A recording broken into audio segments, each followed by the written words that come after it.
Hey Bremerton, don't you just feel like dancing on your car sometimes? Well, that's what we do here in Bremerton. I'm down here on the breakwater of the Bremerton Marina. Behind me, 602 Washington Avenue is about to be demolished. We've got TrawlerFest coming up this week and a spectacular fireworks show to tell you about happening on the Manette Bridge on July 1st. Stick with us, Bremerton. I've got 5 stories for you. You are watching the Bremerton Beat Blast.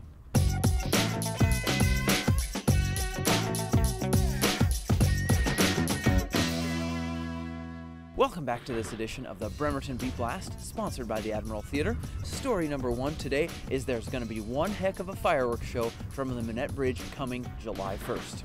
The show is going to be put on by Trish Williams, who happens to be the developer behind the Evergreen-Pointe and now the Rebecca's Point apartment project that's happening on Sheldon Boulevard just off of Evergreen Rotary Park. Trish hopes to bring a big fireworks show she does at her home each year to the Manette Bridge. Part of why my husband Greg and I are doing the developing here in Bremerton is to help the community. We want to give it a facelift. We want people to know, hey, you know, Bremerton's a pretty cool place to live. We have a lot of things going on, and I think this will be the icing on the cake. This is going to make people in Seattle go, what are they doing over there in Bremerton? What's going on? We're anticipating the show to be about 15 minutes, which is very standard for all shows that are done on the 4th of July. This show will have up to 7 launch positions, shooting up to an 8-inch shell, hitting heights of about 800 feet. There's fireworks that we've purchased for this show that we've never purchased for any other show, that no other show will have, so that this is going to be a premier and unique event. You're not going to want to miss it. Story number 2 on the blast this week, we've got a very interesting Bremerton mayor's race shaping up. Incumbent Patty Lent, who's been mayor for 8 years now, faces 2 challengers already. One is Greg Wheeler, a sitting city council member, and the other is former mayor Kerry Bozeman, who announced Friday he would run, and Kerry was mayor here from 2002 to 2009. In our first look at the mayor's race, we talk with Greg Wheeler, who's hoping to have a massive listening tour to find out what you want in your next mayor. So this is a different type of campaign. I'm on a listening tour. It is very important to me that I hear what citizens of Bremerton want and need out from their city. The goal is for me personally to hit 10,000 doors by August. So I just recently passed 3,500 doors yesterday. This will help me shape my policy. I am here to work for them.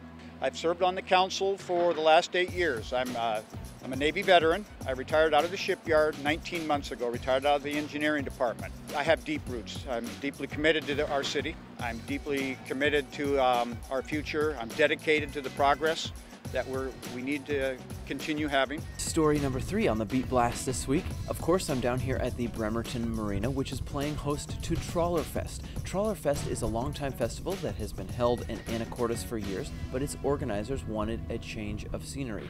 Now, most of us think of a trawler, we're thinking of an old fishing boat, but these are a little fancier than that. Most of these folks are 55 and older, retired, grown children, have 1 or 2 dogs aboard, and will spend months, or like I said, they live aboard. They don't have a home. It's a life. It's a lifestyle.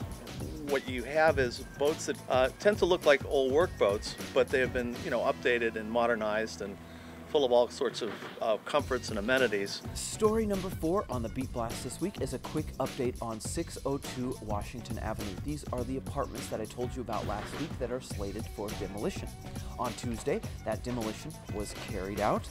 Crews took down the building successfully. It's old red bricks dating back to 1930 when a Greek immigrant named Andy Pappas lived in them with his wife, a Norwegian immigrant, Rena Pappas. The building's demolition will continue all of this week as the cleanup continues. Now remember, this property is owned by Absher Construction, which is someday planning an apartment or condominium project at the site. Story number 5 is about a logging operation that the city conducted last summer on a Kingsway property out near Lake Tahuyeh. It left some residents a little displeased with how the city conducted the logging on this 23-acre parcel that is outside of city limits but is owned by the city.